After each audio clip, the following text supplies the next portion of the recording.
In this guide, I'm going to show you how to enable camera on Android phone, fix camera. This is Aiden from JustBoz, and before we get into this guide, make sure to like the video and subscribe to the channel with all notifications on. It really does help with the channel and it lets us know that you want more content like this, so we greatly appreciate it. If at any point throughout this guide you did have any questions, just ask them down in the comment section below and we can help you out further. I'm going to be doing my best to reply to every single comment down there.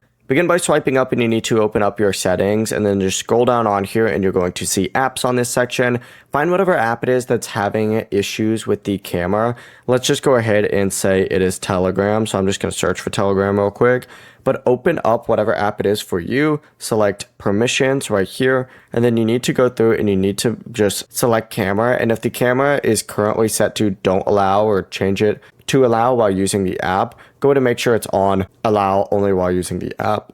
And once that's enabled, just go back, reopen up the app, and it's now going to have permission access to access your phone's camera normally. Before you do leave, make sure to like the video and subscribe to the channel with all notifications on. It really does help with the channel and it lets us know that you want more content like this. We'd greatly appreciate it. And if at any point throughout this guide you did have any questions, just ask them down in the comment section below and we can help you out further. I'm going to be doing my best to reply to every single comment down there. Peace.